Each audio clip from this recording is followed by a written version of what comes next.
Mark chapter 1 verse 23. Now there was a man in the synagogue with an unclean spirit, and he cried out, saying, Let us alone. What have we to do with you, Jesus of Nazareth? Did you come to destroy us? I know who you are, the Holy One of God. But Jesus rebuked him, saying, Be quiet, and come out of him. And when the unclean spirit had convulsed him and cried out with a loud voice, he came out of him. Then they were all amazed, so that they questioned among themselves, saying, What is this? What new doctrine is this? For with authority he commands even the unclean spirits, and they obey him. And immediately his fame spread throughout all the region around Galilee.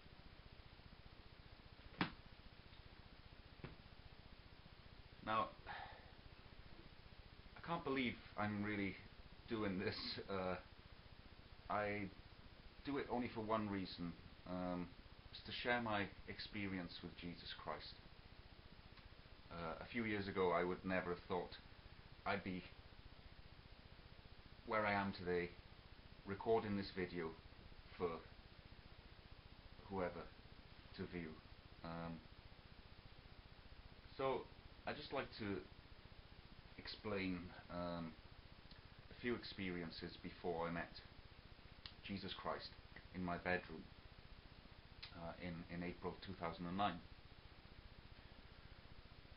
When I was 4 to 5 years old, I had a few spiritual experiences that I can remember plainly. Children are open to the spirit world and other dimensions before they get engulfed with and bombarded with 3D illusionary reality. When I was 4 to 5 years old, I wanted to stay up to watch a movie with my parents, but they sent me to bed because it was late and it was a scary movie. So I went to bed in a huff and a puff, and I remember going to bed and then getting out of bed, and I went to the stairs and I went down the stairs, but I didn't walk down the stairs, and I wasn't in my physical body. My body was filled with light. I floated down the stairs and I came to my parents' living room door, and I went through the door and stayed by the door and watched the movie. And in the movie there was a part of the movie, it was a Hammer House of horror film, and I remember seeing plainly these ghosts and poltergeists and blood coming down the walls of this house, and it stuck in my head. It's a strong memory. That was my first spiritual experience that I've have stored in my memory banks. But the most interesting, I've had many different little experiences like that when I was younger, but the most interesting experience was when I was 5, and my family and I went for a walk down my city. There's a beach, Swansea Bay in Wales in the United Kingdom, and we went for a walk, and they wandered off along the promenade by the beach, and I wandered off into some trees because I loved and still do love trees and nature. So I went off into these trees and I was playing around by some bushes and this large tree, and I looked up, and as I looked up there was a lizard man. I have always called him a lizard man, staring at me with a big mouth, menacing looking at me like he had something wicked on his mind. His eyes were wide. He was just staring at me menacingly. He had reptilian skin, a massive mouth with a menacing, scary smile and grin. And when I looked up at him and looked him in the face, he saw that I saw him, and then he came at me in a flash of light, straight at me. And that's my memory. It ends there. Now that was when I was 5 years old. I thought nothing of it. Obviously, when you're growing up, you don't think of these things much. So I continued to grow up, and I came to 12 years old, and unfortunately I ended up being subjected to sexual abuse by a friend's father, a friend I had made in my new school. And for a few years his father decided to sexually abuse me, which obviously had a bad effect on me following this abuse. And when I was 16, I got into drink and drugs. I became a bad kind of teenager, very rebellious, fighting, angry. I overdosed when I was 17 on temazepam tablets, sleeping tablets, and I took enough to kill a human, but I didn't die. I was in a coma for 2 days, and then when I woke up, my parents called a meeting, with my friends' parents, and they all discussed what is going on, why are we taking these drugs. And my abuser was actually in the meeting, and I just so wanted to tell the truth, but it was awkward because he'd made me cared about him, like an uncle. So over the next few years, I suppressed this anger, this frustration, to the point where I couldn't continue really without having to cause a problem in my life. I think causing a problem was my way of dealing with it. So one day I ended up fighting with a homosexual man that had befriended me in a pub, a bar in my city. We got a bit drunk, and he didn't make any advances to me, but I, unfortunately, because I was so out of my head, I beat him up, broke his nose. And he said to me, "Why did you do that? Why? And I said, "Well, you dirty people, I got abused when I was younger, and I just don't like people like you."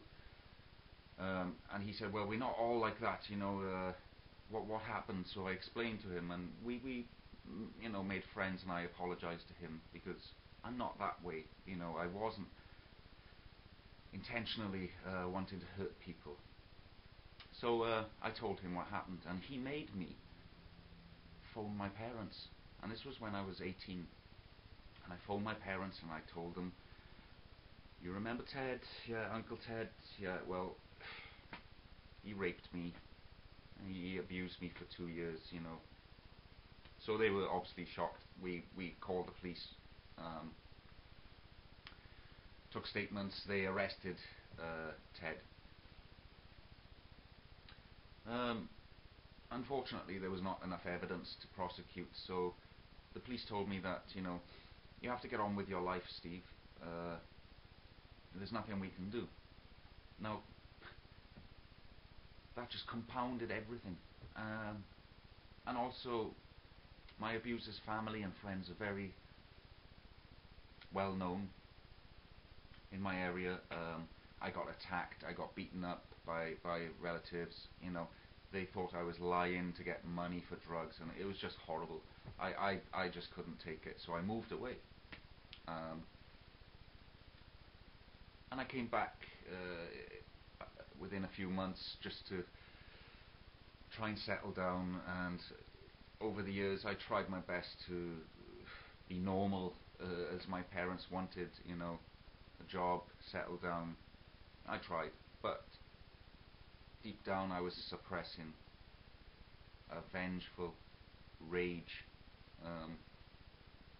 Anyway, when I was 25, I had a stressful job, very good job, but stressful. I had a girlfriend who was taking a lot of drugs. I started stressing out. I started drinking a lot of alcohol, and basically I had a breakdown, and I tried to kill my abuser, but he ran away to a mental hospital for for his safety. Unfortunately, the same night I went back to my parents' house really drunk, with no intention of causing a problem, but something happened and I became quite aggressive. The next day they told me what happened, and I just, the guilt and remorse, just compelled me to get out of this life and move as far away as possible, to clear my head, to find myself, to soul search. So I did an English teaching course, and I went to Thailand. I have some relatives out there. But in Thailand, obviously, the temptations are great, and I fell terribly into sin. I had a dream, strong dream out there, of a massive dragon creature, a bit like Godzilla, chasing me everywhere I went, and I could not hide. And within 6 months of being in Thailand, I had sinned, I had become wicked, I was doing terrible things. And one night I just said, no, I got to stop being this way. I don't want to become someone so wicked. I've got a good heart. Stop it, Steve, stop. So I stopped drinking, and I'm sure, I think God opened me up at that point to what I was doing and what effect it was having on myself, not just those around me. And one night I went to sleep and I couldn't sleep, and the fan, because it's so humid in Thailand, was whirring and whirring, and I laid there in bed and I could feel something in my head, pressure, and it was strange, and I was trying to drift to sleep, and as I was kind of drifting off, I heard an audible sound saying, "Steve, this is your father speaking. Be good." And within seconds this pressure lifted, and like a kind of sound in my mind, in my head, and I heard the whirring of the fan getting stronger and louder, and I thought, what's going on?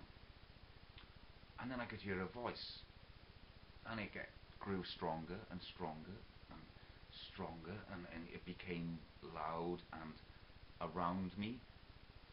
And within a minute, this shape, a torso, appeared above me.